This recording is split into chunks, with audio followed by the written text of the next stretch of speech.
before. You're here to share a bit about how you use Giveffect, but what were some of your biggest challenges with those events before you moved to the platform? So I would say the system, we had several systems prior to moving to Giveffect. And none of them were like a great 100% fit, which in my opinion, there's nothing that's ever going to be 100% fit for any organization. But there were a lot of issues with the ones we had tried.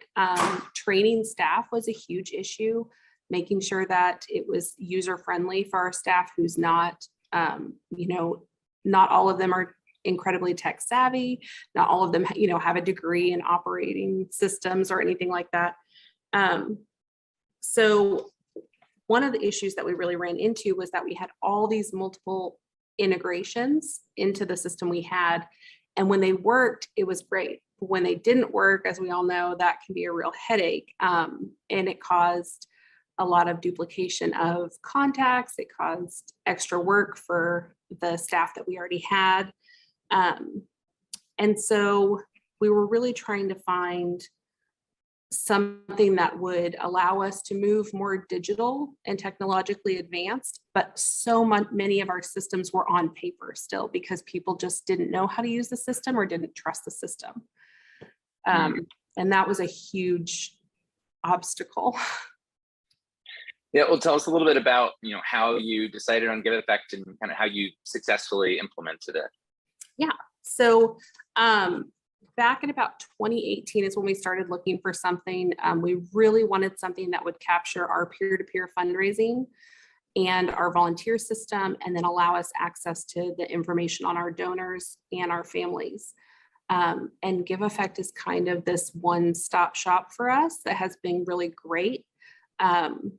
It has allowed us to really pull in all of our donor systems into one place. We can run emails through the system.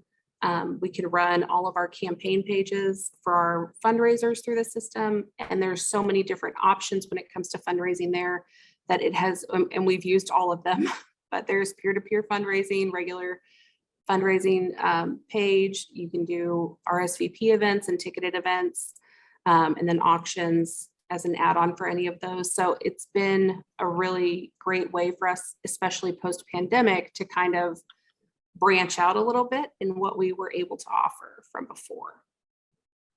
Awesome. And can you share a little bit about how you make the most of it with your events specifically? I know you mentioned that's a big thing that you have kind of year round. Yeah, so one of our biggest events is we do about an 800-person gala called Garden Party every spring. And it's mostly for our donors. I think we're all familiar with that type of setup. But we have a silent auction and a live auction that we run as a part of that fundraiser. And one of the things we were running into is we were using paper bid forms for 200 plus silent and live auction items, trying to run items out to people, making sure all those donations then were taken on one payment system. They had to get entered into our main CRM, and it was a real headache. So when we moved to Giveffect, it gave us the ability to put all of that kind of in one place. So we can process payments, we can run our auction, we can send out email receipts and all of those things in one central location that really helps kind of split that work over multiple people. And one of the things that we've seen as a function of that is we've seen growth in all 4 of our major fundraisers. So we've had 73% growth since implementation of Giveffect. That's over 4 years. In our garden party, we had 54% growth in our 5K and fun run, 35% growth in our peer-to-peer fundraising event that we do with our families, and then 18% growth in our golf event. And one of probably the most significant thing we saw was when we decided to pivot in 2020, we had about 4 weeks to switch our main gala to an online function. And when we did that, we saw, trying to find my statistics. We saw a 73% increase just that 1 year.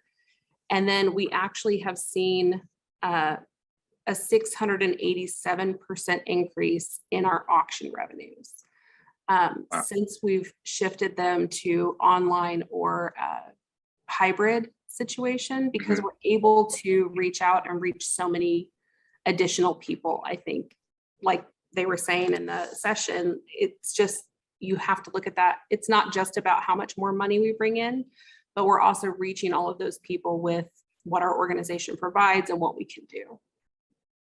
Yeah, absolutely. And I know you mentioned one of the big challenges before was people's reluctance to use the systems or discomfort. Yeah. So how do you, what was your strategy to make sure people were, able to change manage effectively and make the most out of the new system? Yeah, so my two main goals when I came on was to increase people's comfortability, how comfortable people were with the system, and then increase the breadth of the solutions we were able to access in Giveffect. And one of the ways I did that was, which I think it's not second nature, but it maybe is something we have to work on in nonprofit, because I think we take so much on ourselves and we're just like, okay, I can do that. I can do that. But when people would reach out to me and say, I need this pulled, or I don't know how to do this, then I would really have to set aside that time and say, okay, let me come show you how to do it. Or let me, I would develop a lot of training documents that say, this is how, and walk people through, because I think it's really important for people to feel comfortable with whatever system you're using.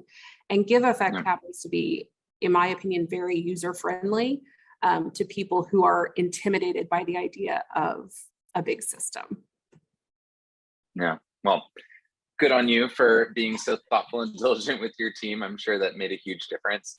And my last question would just be, what's your number one event advice for folks out there that are running events? As we know, there's many here on the call with us today.